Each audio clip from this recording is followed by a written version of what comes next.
Who was Dr. Royal Raymond Rife?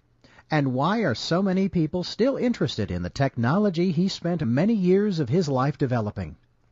In this documentary, you will learn about a brilliant and gifted man who developed the world's most powerful optical microscopes, which overcame the limitations of standard research microscopes, and who discovered a way to destroy deadly microorganisms using coordinative resonance. Though he died in 1971, interest in his discoveries did not.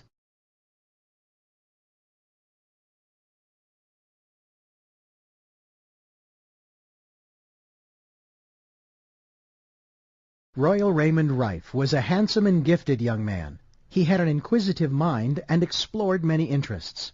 He was born May 16, 1888, in the state of Nebraska to Royal Raymond Rife Sr. of Ohio and Ida Mae Cheney of Creston, Iowa.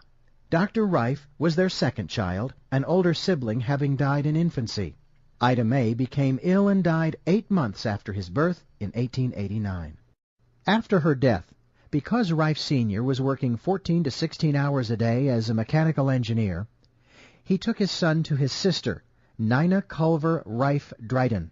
She said about this difficult situation, "I raised him and brought him up as though he was my own."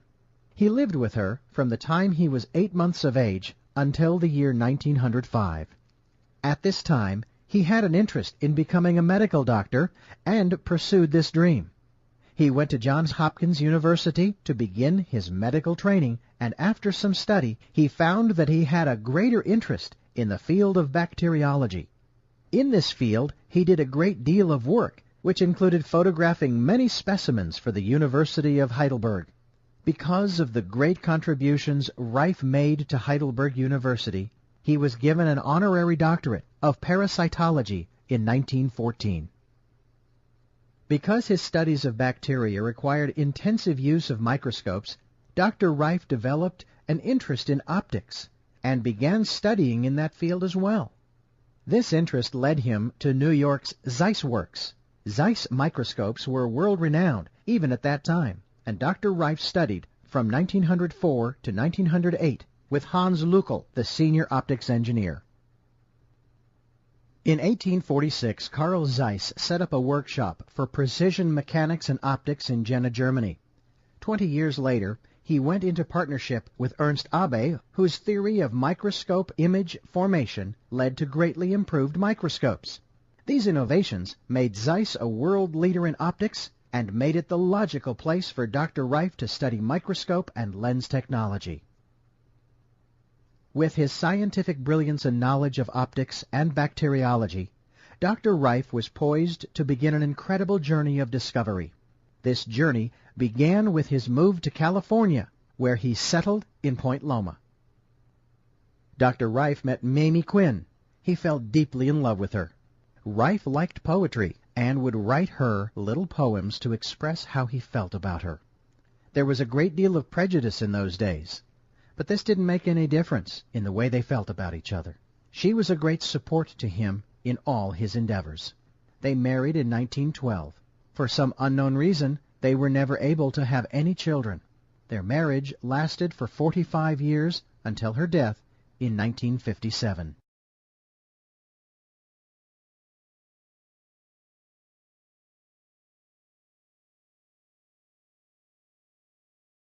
From 1915 to 1920, Rife worked in his private lab identifying and classifying disease-causing microorganisms.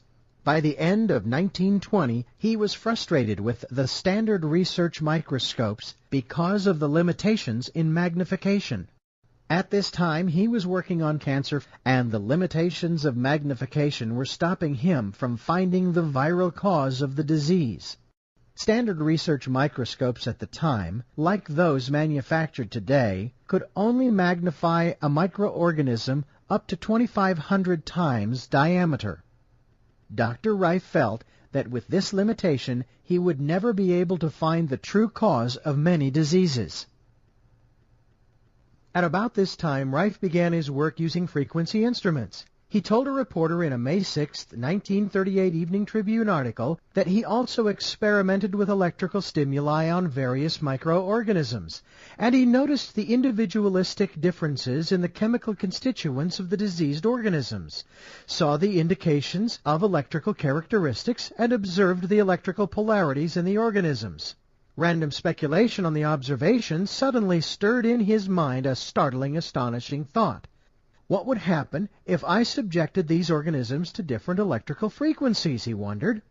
With this revolutionary thought, he began to gather all the necessary instruments, such as standard research microscopes, frequency generators to produce the high frequencies he would work with, test tubes, and bacteriological equipment, cages for guinea pigs and other animals he would be working with, cameras for photographing specimens, and machine shop machinery to build his own designs. Rife met Lee De Forest, the father of modern vacuum tubes, who was an important contributor to early radio technology. He helped to build many of Rife's early frequency generators. Way back in 1920, when, of course, radio was really in its infancy, I worked a number of years with Lee De Forest, which is a good man, and he's a daddy, you know. Rife found, through arduous experimentation, looking through the microscope as he applied various frequencies, that he was able to kill these microorganisms, proving his theory to be correct. In order to determine which frequencies would kill a particular organism, it was absolutely essential that he be able to see the organisms in a living state, so that he could observe the effect of various frequencies in real time. Rife later called a frequency which killed an organism its MOR, or mortal oscillatory rate. As an example, it's worked out, my theory was worked out on a basic principle of what we term coordinated resonance. Now we put a slide of a certain chemical or material under the petrographical micropolariscope, which is that second microscope down there. I didn't build that, I designed it. Now, we have what we call a coordinated resonance, you see. We have a chemical here, we have a frequency. All right. We will take and change those to two tuning forks that's pitched to the C absolute. We put the other one down there, we strike this one, the other one resonates. It's coordinated resonance, owing to the chemical constituents. And we create that electronically, the same as we determine what material is under that microscope by the color and the index of light as we rotate it between the analyzer and polarizer. As the color index fades from one color to the other, the angle of refraction of that crystal and so on, we can tell. It's coordinated resonance. The same as I say, you take two tuning forks that's pitched to the C or an A absolute, you strike one, the other one resonates.